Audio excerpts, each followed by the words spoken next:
Hi there, I'm Nadine Richardson, your host and creator of the scientifically verified childbirth education program, She Births. Our vision is to make birth better for every family around the world.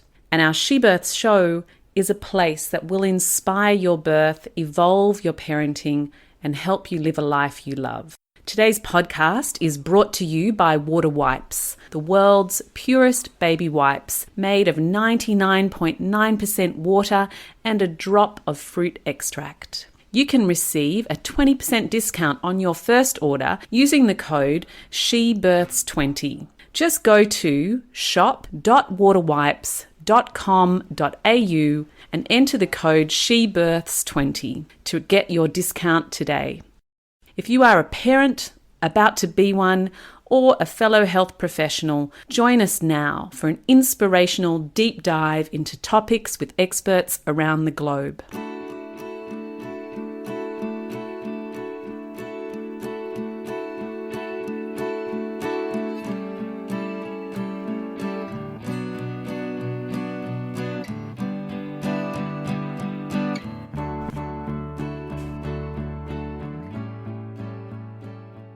Welcome to Season 1, Episode 5 of the She Births Show podcast. Thank you all so much for tuning in to our first collection of interviews, for leaving us ratings and sharing with your friends. It really helps to share the love and get the word out there that it is possible to have beautiful birth experiences with the right preparation. Today is called From Orgasms to Advocacy, a fabulous way to finish our first season. Join me as I talk with fellow birth educator, doula, and extraordinary filmmaker, Debra Pascali Bonaro. And if you've done She Births, then you know that her documentary is one of my absolute favourites. I recommend everybody watches it because it's such a great education about how to have a better birth experience. Debra is the director of her award-winning documentary, Orgasmic Birth, The Best Kept Secret, and co-author of the accompanying book. She is an international speaker and chair of the International MotherBaby Childbirth Organisation. And that word MotherBaby is actually one because mum and baby should never be separated. She is co-chair for the International Childbirth Initiative, ICI, which you'll hear us talk about throughout the interview. Debra has spent over 30 years teaching families, doulas, and providers in over 40 countries, all about bringing comfort, love, and pleasure to birth and life. Today we talk about her birthing, creative projects, as well as her advocacy work.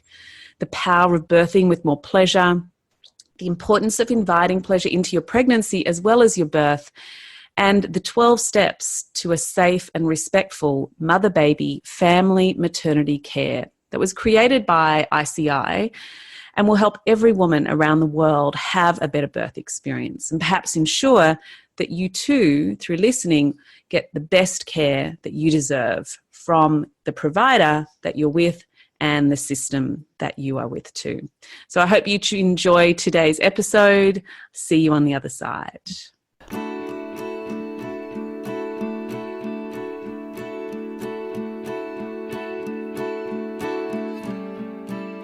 Debra Pascali Bonaro, it is so exciting to have you here on the She Births show. I fell in love with you via your film. I didn't know who you were, but I was like, who is that woman who made that film Orgasmic Birth? I have to meet her. And then I got to come to your workshop this year. And you just have this kind of radiating pleasure. Yeah, this oozing kind of lovey, juicy vibe about you. And I could see why you made a film called Orgasmic Birth. And, you know, how are you today? Thank you, Nadine. It's such a pleasure to be here with you because I so enjoyed meeting you, both getting time to kind of take a walk together, but also having you at the workshop and just learning all that you're doing at She Birth. So truly a pleasure to start sharing and bringing more pleasure to all. Yeah, that's right. So tell me a little bit. I know we recommend all our families, all my yoga students, all my She Births families, the first thing they have to do is watch Orgasmic Birth. I sometimes do say to them, don't be put off by the name, don't be confronted, I'll explain it all in the course, you'll understand the hormonal orchestration. And it might seem a little bit confronting right now, but just watch this film, because I come from a documentary film background, and I think it's the most eloquent film we have about birth in the world today. So well done, you. I know it's not an easy thing to make a documentary. Yeah. Tell me, how did you come up with the idea, the name? How did you make the film? Tell us all about it. Oh, it was, and thank you for asking. It was truly magical in that I literally was sound asleep because I don't come from a film background. I never thought about making a film, and I literally had a dream. I truly woke up at 2 a.m, was so passionate because I saw myself making this film that I woke my husband up and said, Jimmy, I have to make a film. And he kind of laughed and said, go back to sleep and have another dream. And really, he didn't expect that when I would wake in the morning, I just really knew I needed to make this film. And so I always know that you're 1 degree of separation from the people that know how to do it. I didn't have to learn all the details. I knew that I just needed to find the team. And I really started setting my intention. I think that's so important, whether it's for a birth or for projects, whatever we're creating with creative energy, to really kind of set that intention and hold it and know that we can do it. And little by little, the right people appeared. Everybody, I needed an incredible editing team and production team. And before you knew it, people started calling me and were interested in having their birth filmed. So people really got that the personal is political, and they understood that by allowing cameras into their most intimate moments, they would be able to help share and educate others, not to have the same experience necessarily, but to know your options so that every person could choose where and when and how they wanted to give birth. But I will tell you the funniest part, and I love that you went on about our name and how it can be a little bit putting off or, challenging or maybe enticing for some. It can go all ways, but that was not in my dream. My dream, I kind of had the working title, An Ordinary Miracle.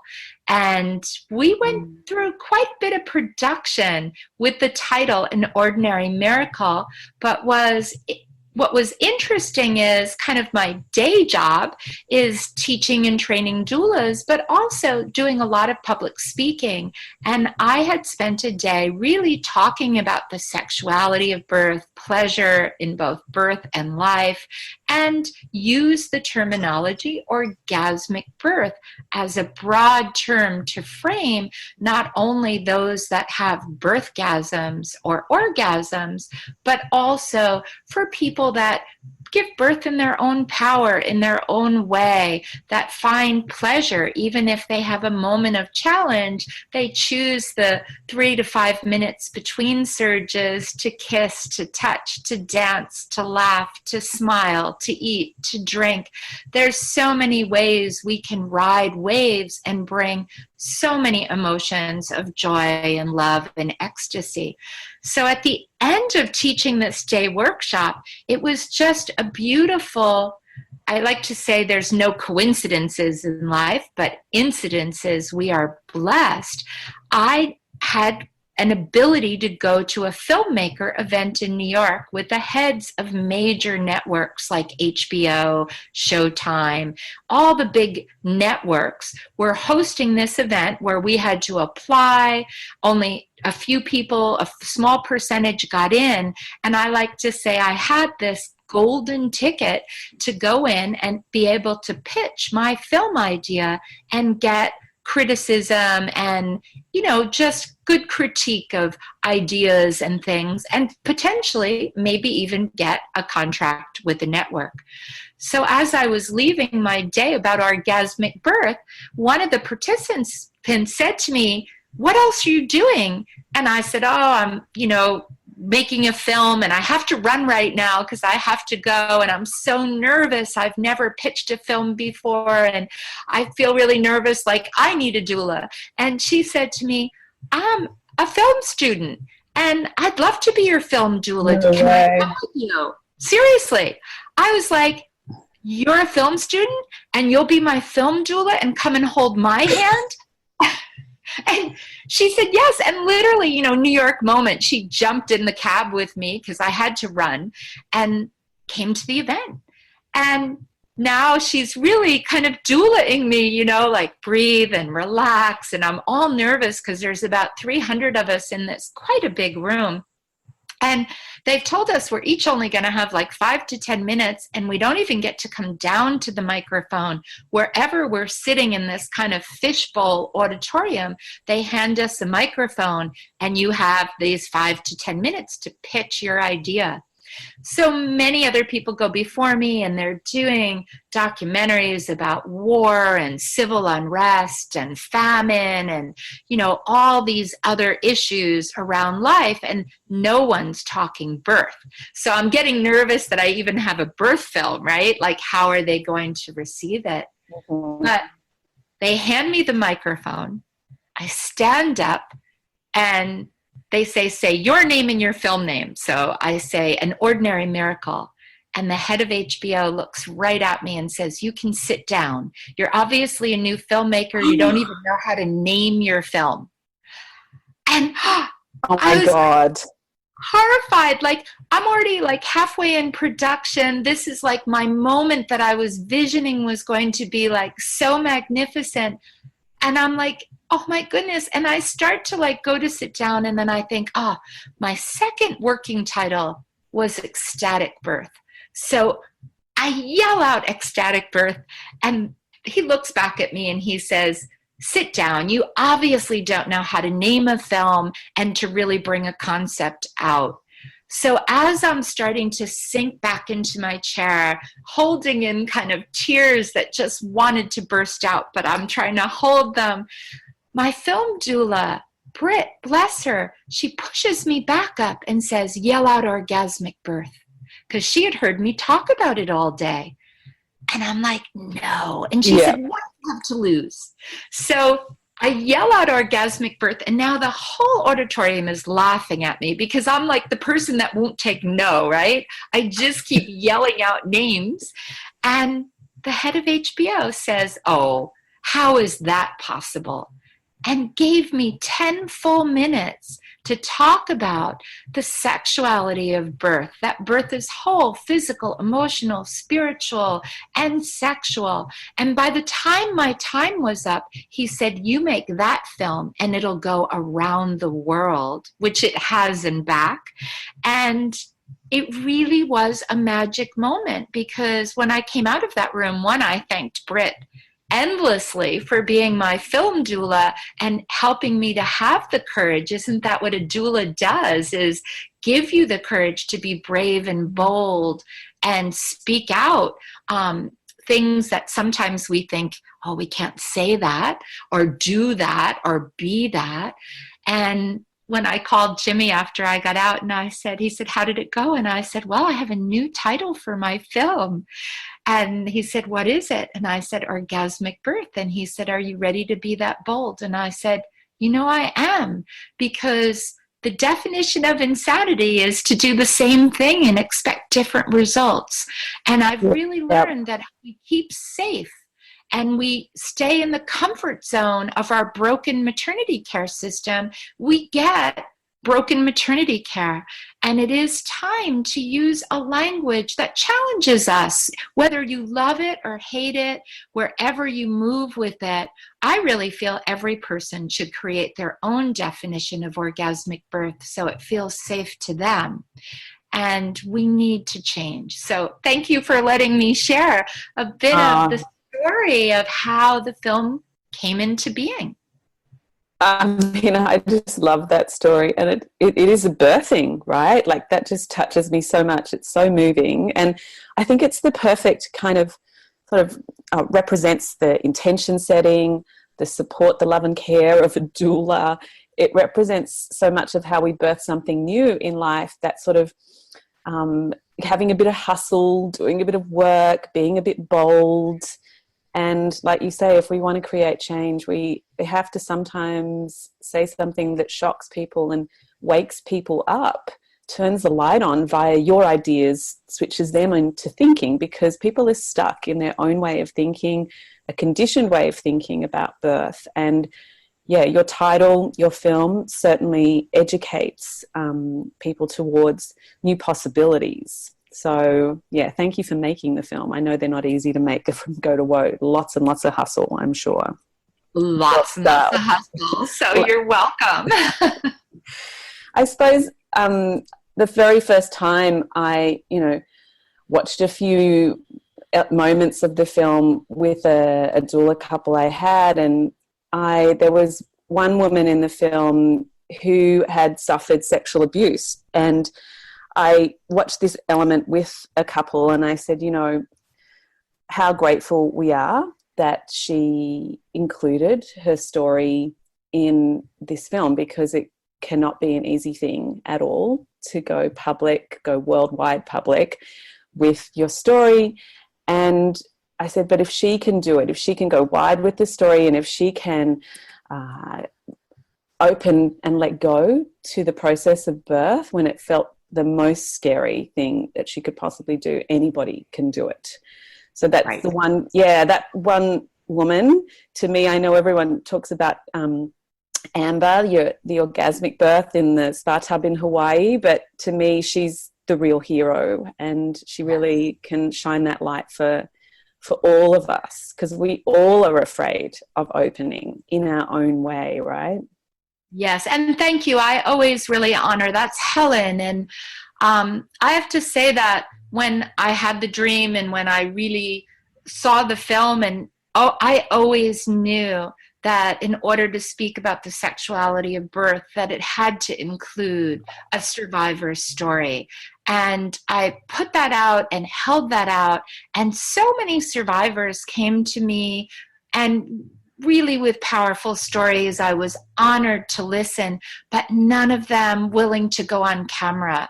And we really came down. I mean, it's an amazing story, because we were in like the last 48 hours of production where we were running out of money. We had to close down the edit room. We had to finish the film.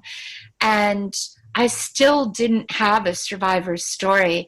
And I was teaching a doula workshop, and my editor, Chris, who's fabulous, just called me at lunchtime and said, every single aspect of the film as you visioned it has come together. But I must just say that although you've held the vision for all this time, I don't think that this film will have a survivor's story, and you're going to have to get over it, because we need to take that vision out so we can close the film. And I literally sat outside in a parking lot and sobbed for an hour because I couldn't do it. And yet I was like in a rock and a hard place. I had no more money, no more time. I didn't have a survivor story that was willing to go on film. And I sobbed. And then, like every teacher does, you wipe your tears and go back in. And I knew I had to finish my doula training that afternoon. So I pulled it together, and it was a great group of women, and finished the workshop. And at the end of that, the doulas said to me that day, which a lot of times people never ask. So it was, again, another blessed incident. They said, "What else are you working on?"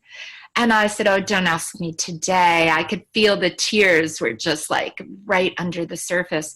And they saw me get emotional, and they said, "No, you've been here for us for these days. We're here for you. What's going on?" And so I shared that, how devastated I was. And Helen was in that group. Helen looked right at me and said, "It's me." And I said, "Excuse me?" And she said, "I've been praying for an opportunity to share my story, to empower others to reclaim their body and to understand what's available in birth, especially to survivors." And Helen fell into my arms. The two of us were in tears. The rest of the doula group made a big circle of hugs around us. And I said to Helen, "I can't let you make this decision right now. I really need you to spend the evening really, whether it's prayer or mindfulness, whatever people you need to check in with, family and friends, because I vision this film will go around the world, and I really want to make sure you feel safe with that." And at 8 o'clock the next morning, the phone rang, and Helen said, bring the camera on. And her piece filmed just beautifully that morning. I was in the edit room by the afternoon in Soho, New York City, and her piece dropped in the film, just boom, hardly any editing, and we were just, the film closed. And I thought, wow, I'm so glad I held that vision and never gave up on it. And I really thank you so much, Nadine, for acknowledging it, because I feel it is so important. And Helen is so brave to have shared her story. Absolutely. It's such a beautiful story yet again of the magic of like creativity, intention, hustle, letting go. Like, so much is in that. I feel like you were just birthing continuously throughout the whole process of making that film, right? Definitely. It was one creative birth after another. There are so many stories embedded in the film, but Helen's happens to be one of my favorite because she just is so incredible to share.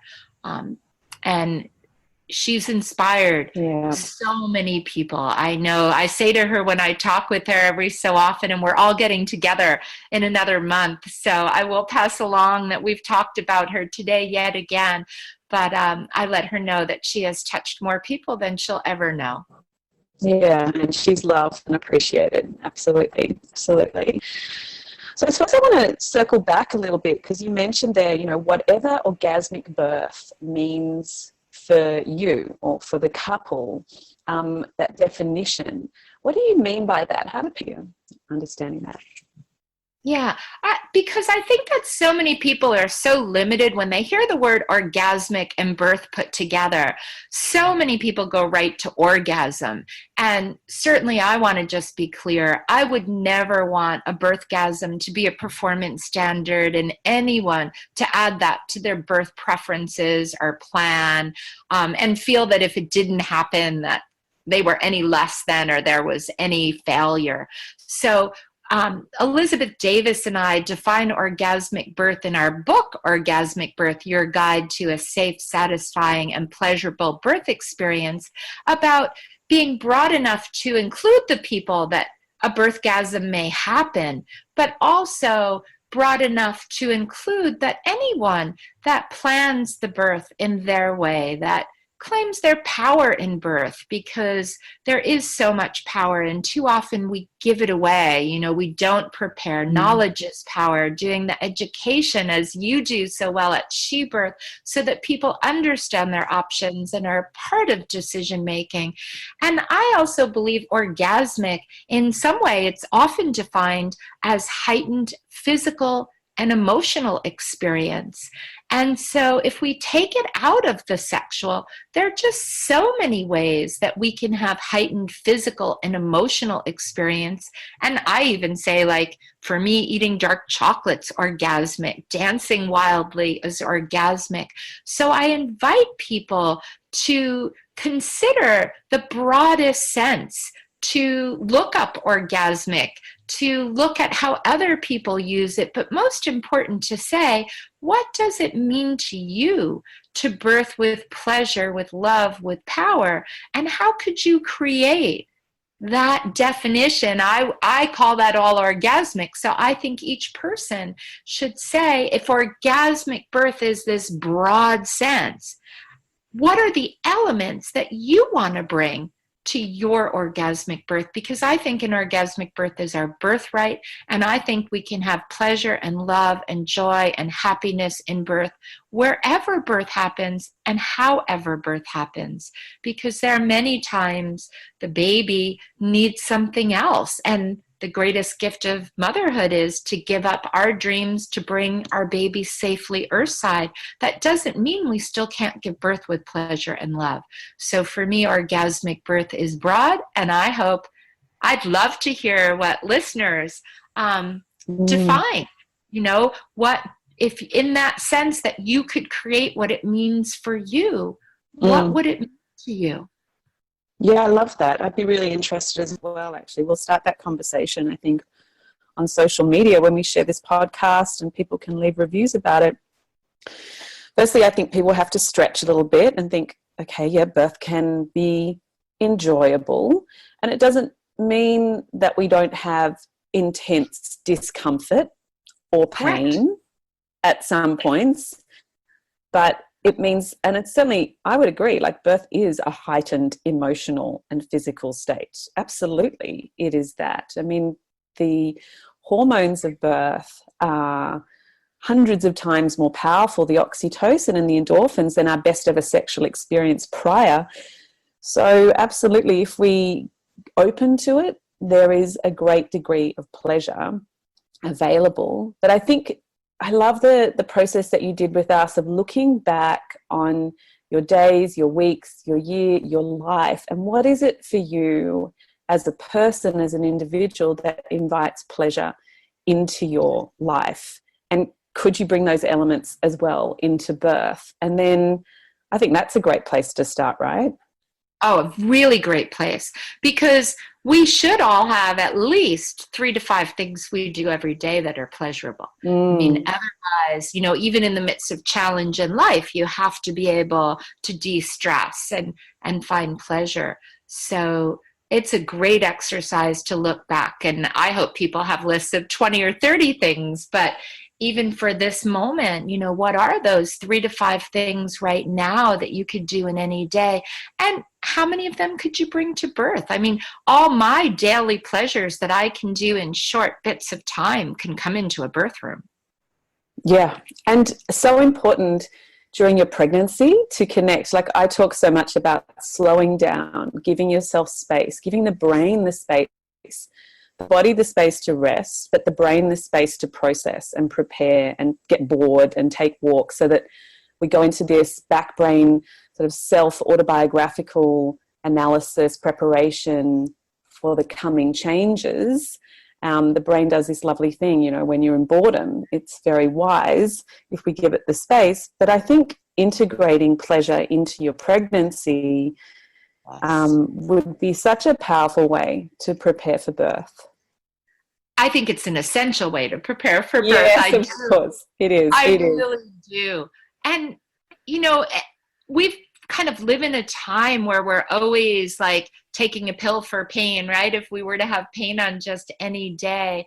But pleasure can be a way to help alleviate discomfort, whether it's physical or emotional, just in general life. And we can hold both. Like you even said before, I mean, we can still have a painful sensation or a challenging moment and still the next minute have some pleasure. And that's what's really available to us in birth that I feel so many people don't understand. They feel like it has to be one or the other. And birth is a riding of those waves, and they can come, together, they can be apart. And we also know that when we're in pleasure, we feel less pain. So it's a great comfort technique to have your pleasure kit really full for birth. I love it. I think it's so important. And the energy of love in the room is so critical. And that seems to just by itself give access to creating more pleasure, of course, by the elimination of fear, by people trusting birth, by loving people, being present. Then I definitely think it gives access to more pleasure and less pain for the woman. Definitely. And as people get comfortable with the concept of pleasure in just the many ways, then when we can also bring it into the broadest sense, including sexual pleasure, we really know that, I work with a lot of people that are kissing and touching and masturbating or using vibrators, and they're saying they're not even feeling pain or discomfort. And I love that the newest guidelines that have come out now that are integrating non-pharmacological comfort measures actually include enhancing oxytocin and are listing masturbation in the toolkit for comfort on a scientific review. So it's not so out there anymore. I read the article and went, yes, we're finally realizing that our sexuality has the ability to actually decrease pain and bring us comfort in labor. Yes, sexuality provides great comfort in labor, right? Yes. What is this? So where are you reading that there's a review of masturbation and this suggestion of non-pharmacological pain relief being the first line and option given to mums? Where is that coming from, Debra? Yeah, there are two places. So one, the website childbirthconnection.org, and they are the site that also has the Dr. Sarah Buckley's report on the hormonal physiology of childbirth. So on their site, they include that review of the hormonal physiology and list all the ways to enhance oxytocin. And then the Obstetricians and Gynecologists of Canada, it's called the SOGC, the Society of Obstetricians Gynecologists of Canada, has recently put out a new systematic review, and it is now their guideline for non-pharmacological comfort, and it does include masturbation as a toolkit for enhancing oxytocin. And again, Dr. Sarah Buckley is one of the authors on that report. Amazing. That's so great. We're going to have all these connections and all these URLs in our show notes. So, I mean, can we get into the nitty-gritty and just discuss what type of vibrators are people utilizing? Like small ones, I'm guessing, waterproof ones maybe. Like, what do you find works best during birth? Yes, and definitely small, because I did have someone where I didn't clarify, and they turned up at their birth with one of those big ones called like a rabbit, and that kind of spins like vroom, vroom, like it all. And I have to say, it certainly was good though, because it brought us a lot of humor in the error that we weren't going to be using anything to go inside. We were talking about clitoral stimulation, and it ended up being a wonderful tool to set on top of the fetal monitor. So when people came in to look at the fetal monitor, they got incredibly distracted by the vibrator, and many people left the room. When she wanted privacy, she would just turn the vibrator on, and as this thing would go around, people would leave the room. So I have to laugh and say, like, you can bring bigger ones, and they're definitely for the giggles, but not for use.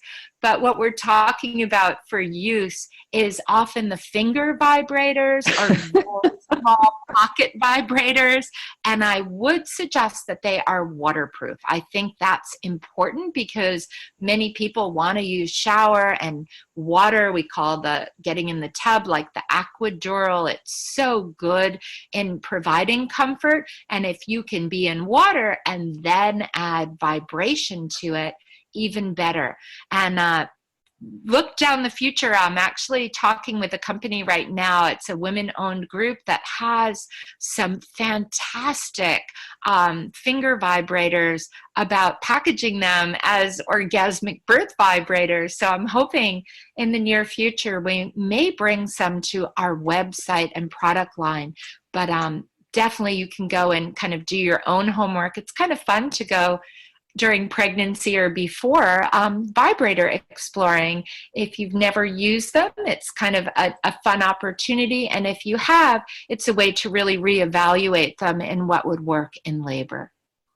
So good. I love it. I think it's fantastic. And everything is so much more awake down there and more engorged down there, and the blood flow, the lubrication, everything is as well. And I even believe that when we have a normal delivery, that we actually create stronger connections between the brain and the vagina, the neural networks. And I believe it creates the opportunity for even more sexual pleasure for the woman after birth. What do you think? I totally agree. And I mean, I hear from so many people that have worked through their pregnancy to either heal or enhance their sexuality and then have brought that to birth, that they feel so changed and their connection to their partner is stronger. Their just ability to explore sexuality and enjoy it more is really enhanced and augmented. And when you think about it too, I mean, just back to the actual experience of birth, we know that when a woman's vagina is happy and aroused, one of a midwife that I love, Ibu Yeshi from Indonesia, always says, when your lips on your mouth are smiling, so is your lips by your vagina. And I love her expression on that. But when our vaginas are happy, they expand out 2 inches as well as lubricate. And when you think about birthing a baby, I mean, wouldn't you want the extra expansion, the body just naturally being willing to open and help that baby to ease into the world? And yet we also know our vaginas when we don't feel like now, when we don't feel safe, when we don't have the privacy, our vaginas shut down. And I think so much of our tearing and cutting and pulling and sucking babies out is our lack of understanding of what it takes for women to feel safe and to tap into that sacred intimacy and open, whether it's sexuality or the sexuality of birth. I personally believe by sterilizing birth, which is what I call it, and stripping away the wholeness and especially the sexuality, we've actually made birth harder. And as we can learn to not be shamed by it, but to explore it and go deeper into it, there are just so many opportunities, not only for the moment of birth, but as you said so well, Nadine, for the opportunities after. Yeah, that's right. Absolutely. Absolutely.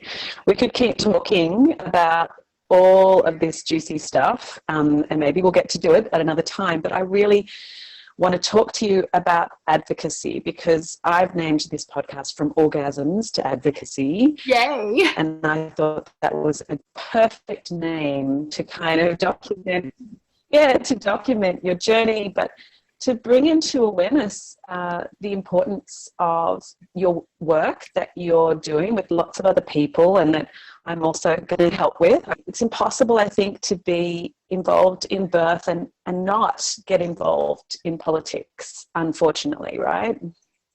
I agree. I mean, birth is such a personal issue, but it's political because we want everyone to have the opportunity to have safe and respectful births. And that's political. We have to change the system, and it is through advocacy that we really have that opportunity. I always like to say it's bringing, those grass tops, the politicians and the institutions and the bureaucracy together with the grassroots, the people giving birth and the doulas and the educators, and we need all of them. And it definitely takes advocacy to make that happen. Absolutely. So tell us a little bit about ICI, the International Childbirth Initiative that you're a part of and you work very hard with at the moment. Tell us a little bit about it. Okay, I am so proud of the International Childbirth Initiative, 12 Steps to Safe and Respectful Mother-Baby Family Maternity Care.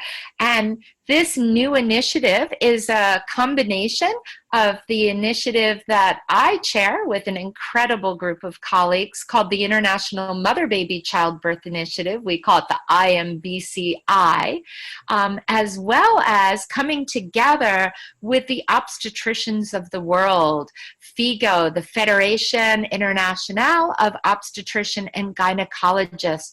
And our 2 organizations came together in a beautiful consensus model to look at the best evidence, to look at all the global initiatives around the world, and to look at what we know was really needed to heal the maternity care system and get really good outcomes on every level, meaning that not only would mother babies and families survive and have healthy births, but they would thrive both emotionally and be empowered, as we know that birth is a transformative moment.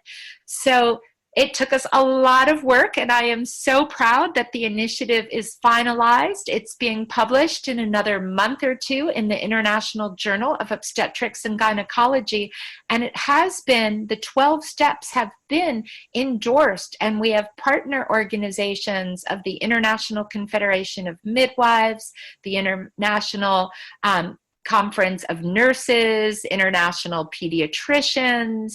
We have some of our sites, Robin Lim in Bali and Vicky Penwell, Mercy in Action. We have a site in India that's doing well, the Healthy, and I'm going to blank on the name, but like Healthy Mother Center, Every Mother Counts, which does national advocacy, the White Ribbon Alliance. Go on our website, internationalchildbirth.com, and you'll see the many organizations that have come together. And the reason I'm so passionate is that it takes a village. It really does. And to see all our international organizations coming together in agreement, in consensus, in making these 12 steps the path, and acknowledging that some facilities are going to be nowhere, like they have to start on step 1, and others might be doing 5 or 6 steps. But we really honor that wherever you are, you can take one step at a time, no blame or shame. Let's all set the intention that we can and must do better. And these 12 steps really set a model and a template that anybody can follow, from a birth center to a small maternity clinic to a large maternity hospital. We all can implement it. And in the sites that already are, the difference is incredible. So I hope, I'm so glad, Nadine, we're going to work together on it. But I hope people that are listening will really go to the website and really download the 12 steps and look at how do your desires for birth line up with those 12 steps, and use this as a template to talk to your caregivers to make sure that their care follows these 12 steps. Absolutely. I think it's so interesting listening to this, women living in modern worlds, in the Western world.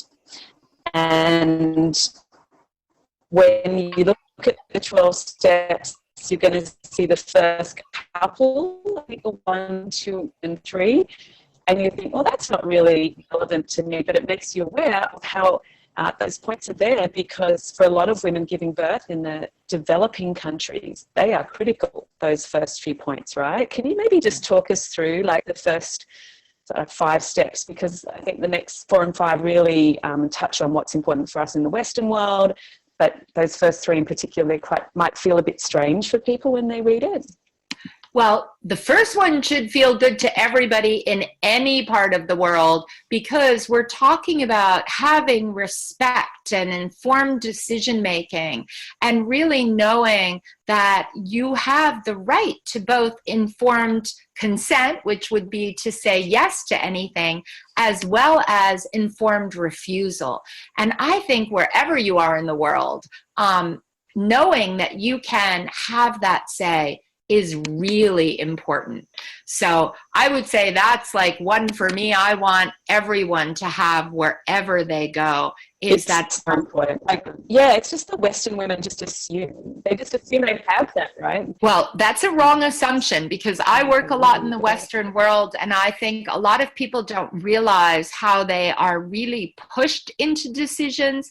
They're not really given alternatives and a full range of options, or really disclosed what are the risks and benefits of any given procedure, technique, or intervention. So I see a lot of people in the Western world not truly getting informed choice, informed decision making. Yeah, that's right. And it's good that you bring attention to that. So what are the next ones? So step 2 is more something that happens in other countries that we often don't talk about, and that's provide free or affordable care with cost transparency. And so everyone should have access to affordable care throughout the continuum of childbirth.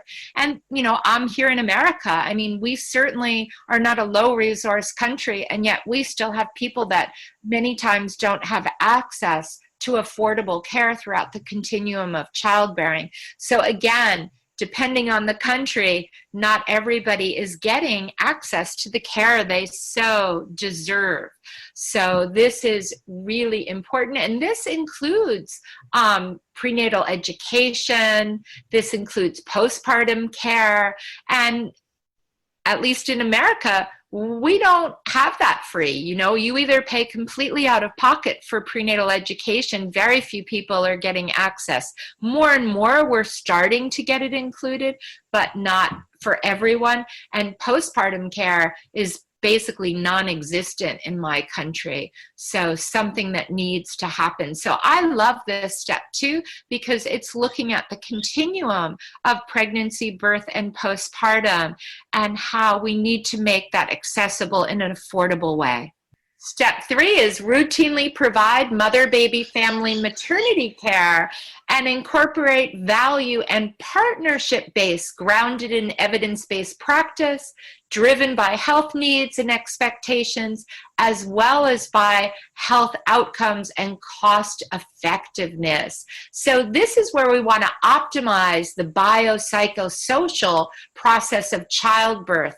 So we want to promote midwifery philosophy and scope of practice with a system that ensures multidiscipline collaboration. And we do acknowledge that in many parts of the world, there may not be enough midwives or any midwives, but we know that physicians, nurses can still practice within a midwifery scope of practice, within a midwifery philosophy. So we want to ensure that this, what we're calling mother-baby family care model, is available at all levels in any setting and is provided by someone skilled with the competencies of midwifery care. It's just so important for everyone to understand all of these wonderful steps. Isn't it wonderful? Because I often say that sometimes I work with physicians in my region where I say their MD stands for midwife in disguise.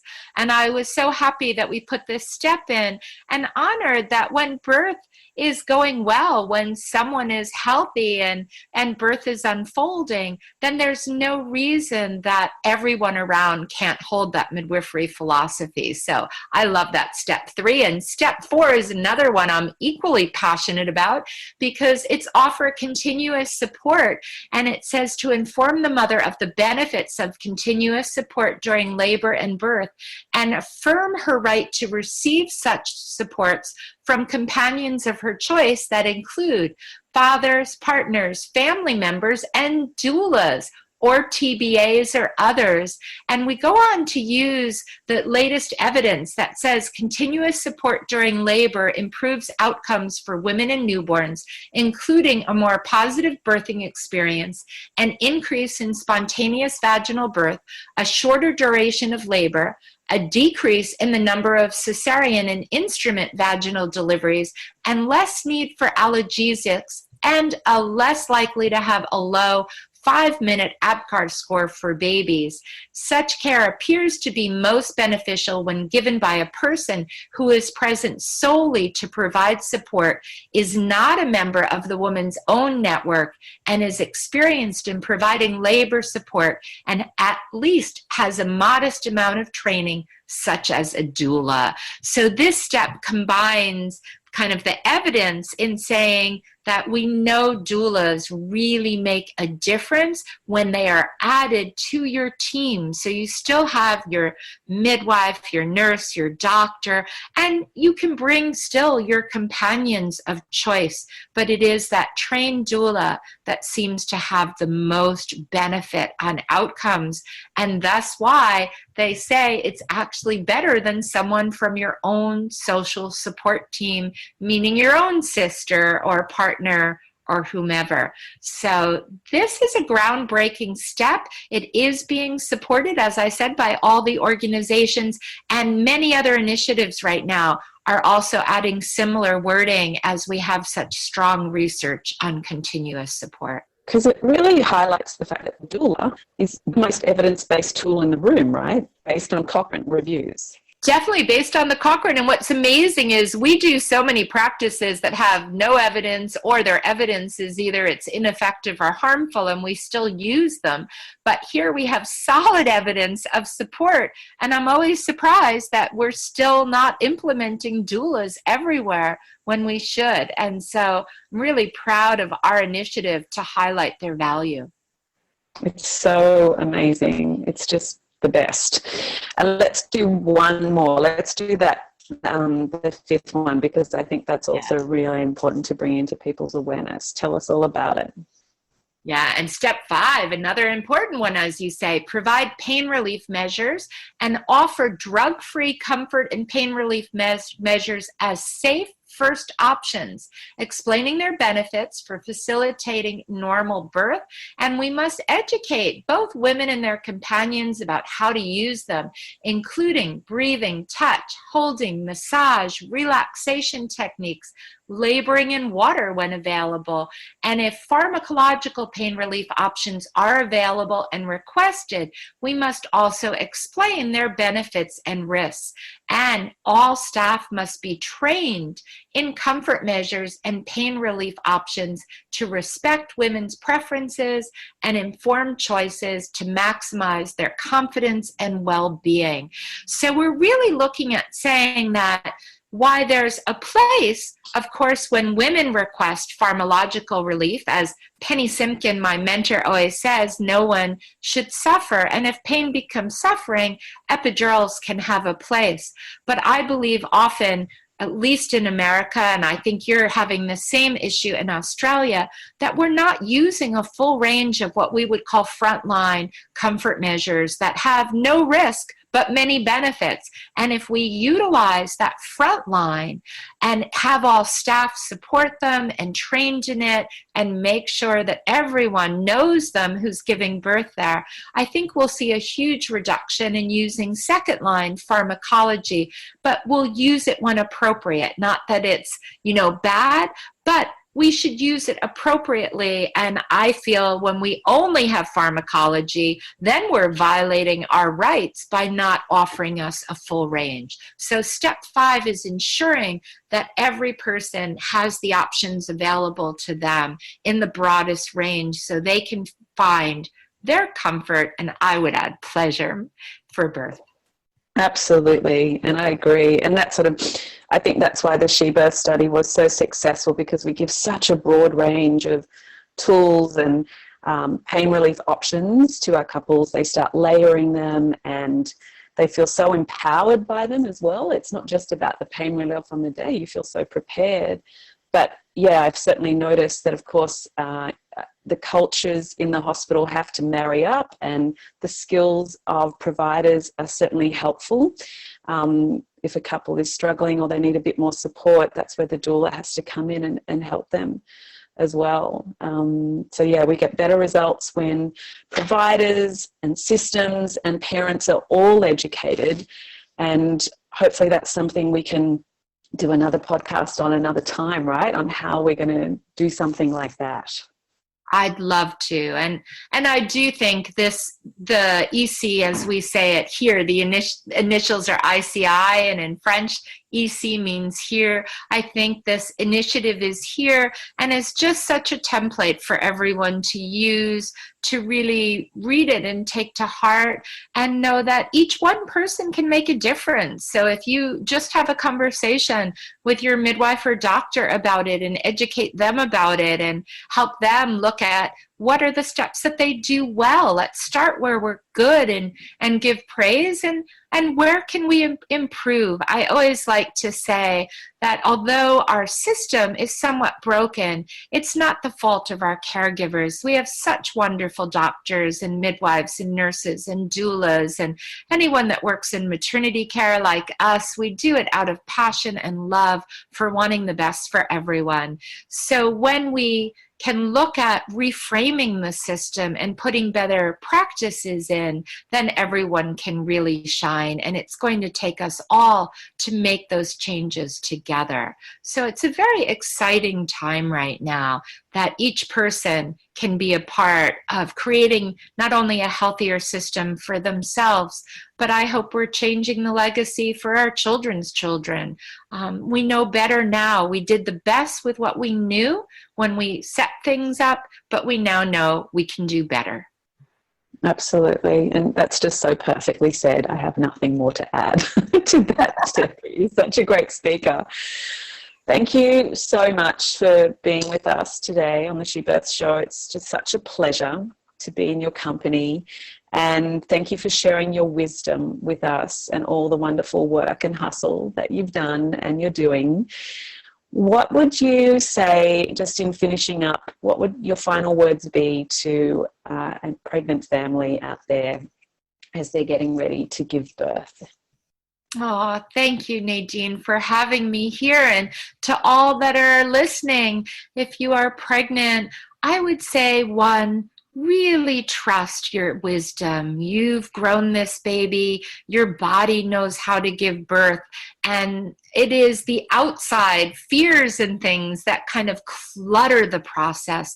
So really look at all the things that don't serve you. Try to really clear your fears and trust what your body's telling you. Get as much information as you can about all your options. SheBirth, that's why you're such a wonderful wealth of resources for people. And I would say I believe that we live the way we're born and we birth the way we live, which means if you can, get in touch with how you were born and look at how you live. What elements are missing? Are you finding pleasure daily? Was your birth pleasurable? And if not, it's a wonderful opportunity in pregnancy to look at that and make changes, because the changes you make to bring more pleasure to every day and then bring that pleasure to birth will change your parenting, will have lifelong ripples into being able to move through any challenge with love and pleasure. Thank you so much. It's such a good reminder for all of us to hear those words.